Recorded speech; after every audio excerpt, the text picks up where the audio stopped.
Okay, my name's Neil, and very quickly running through the Tower Hamlets Community Practice Network map, which is really designed to give an aerial perspective on the varying communities of practice, which are basically employing operational code delivery.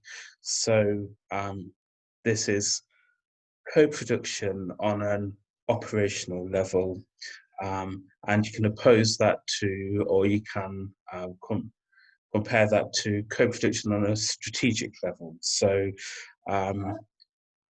that's my daughter in the background, Yana. She's happy right now, so she might laugh every so often. Okay, so like I say, this is operational co-production. It's people with lived experience working together with health and social care practitioners to co-develop, co-design, and ideally co-evaluate, co-monitor services, and we have co-accountability in all of it as well. So co is a big prefix in what we do. Right, so we're going to start with the green circle that says behavior that challenges COP. COP stands for community of practice. This is a circle. A lot of what we do has a circle structure, which is essentially that we sit round in a circle, and we often do rounds. So we'll go round the circle, we'll check in, we'll do varying conversations. We'll have breakouts into smaller groups. We were doing this in cafes and meeting rooms at Maryland Hospital, that kind of places, and a place called Oceans Cafe. But since lockdown, we've been doing it on Zoom, and it works just as well, because you can have breakout rooms, you can have little rooms, and yeah, it's just equally good. And the behaviour that challenges community practice is hosted by DCOS, so that's a Disabled Children's Outreach Service in Tower Hamlets. And like I say, my name's Neil, and I facilitate the community of practice. And Anna Harris, the manager at DCOS, she co-facilitates. This model is really developing over time, so nothing's set in stone, and we're always gaining a little bit more understanding and clarity with every meeting.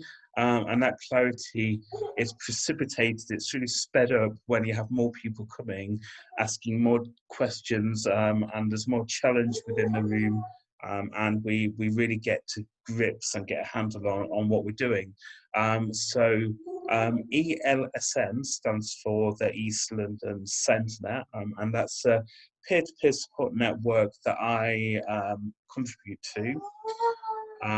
We go across Newham and Tower Hamlets, and we have 1 or 2 members in Redbridge and Waltham Forest. I personally live in Redbridge now, and one of the things we've done varying different things with the behaviour that challenges community practice. We helped to co-design a coffee morning, and now I think that's going pretty well. And we also developed a reflective circle. Yeah, I was really happy at the moment. It's Peppa Pig wearing a tutu that she's listening to.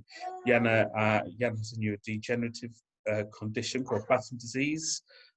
She is now totally visually impaired. I don't know if it's I'd say blind these days, but she is blind. Anyway, there's lots more information on the internet about her, and that's not what this video is about. So one of the things that the behaviour that challenges, we used to be called the Challenging Behaviour Community of Practice, and we got a reflective circle together to really find out from from lots of different people. How do we talk about challenging behaviour in the community? Because it's a bit of it's a, it, how we talk about things and how we use language really frames um, scenarios and the way that we think about things. So you know, if we call it challenging behaviour, then the onus of responsibility is on the person doing the behaviour, and that's the thing that's challenging.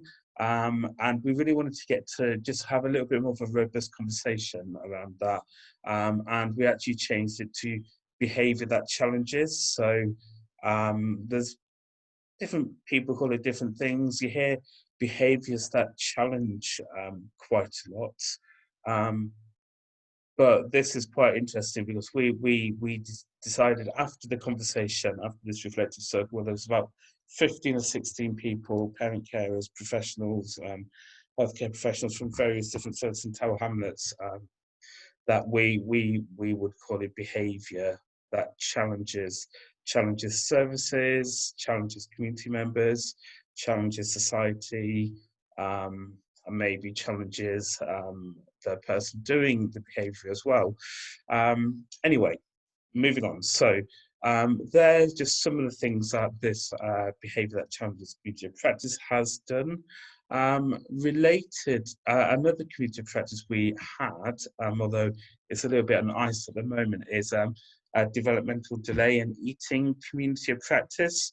Once again, that is attached to the reflective circle. So people who will go into the eating community of practice also went into the reflective circle to talk about challenging behaviour and how we spoke about that in the community. Once again, I'm facilitating that as a representative of the East London SENDNet, and it's hosted by the Community Therapy Services, Anne Corbett, who is head of community therapy in Tower Hamlets. She's based at Myland Hospital.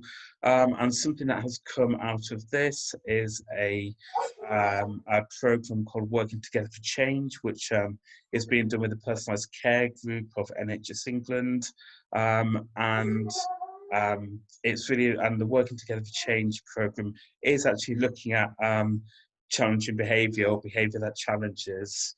I'm not going to go into too much detail here. You can ask me about it or find out about it if you want. But suffice it to say, it orbits around co-production, and it is being co-facilitated. A guy from NHS England called Simon, he's going to be facilitating it, but he's also trained a couple of network members from the East London SENDNet who will be co-facilitating this with him. So that's really interesting. Another community practice that we're just starting to build on is a complex medical needs community of practice. We're just in the early stages of conceptualizing this, and we're just learning, and we're just building on the learning of everything we've gone through with the eating community of practice, the challenging behaviour that challenges community of practice, and we are also going to be looking for a host as well, because it'd be nice if we had, you know, I don't know, CAMS maybe, or a different service hosting the complex needs one, and that's going to go take off in the next academic year, so from September, all being well. So we're just taking that one slowly at the moment. So that's it, really. In the behaviour that challenges community of practice, we are looking at doing another reflective circle that's going to be in September, and that's going to be around the question: what do good relationships between parent carers or family caregivers and professionals look like? It's really important. I'll just finish by saying that we do not make assumptions about anything. It's when we do make assumptions, and I know it's a bit of a platitude, I know it's said far too often that we shouldn't assume things, but there are so many unquestioned and hidden assumptions within education, health, and social care um, that that basically take away the power of individuals, take away the power of parent carers, and they it really undermines the whole system when we operate on this matrix of hidden assumptions. So we question everything, and we're really careful with what we do. Um, so when you come to a community of practice, expect that kind of level of analysis. We try not to make sweeping statements, and we try and develop an environment where there's psychological safety, so that everybody, every person in that circle can question what we're doing, why we're doing it, and then we go from there. Okay, so that's it. And I love questions, so I'd just love to hear from you. So thanks, all the best. Bye for now.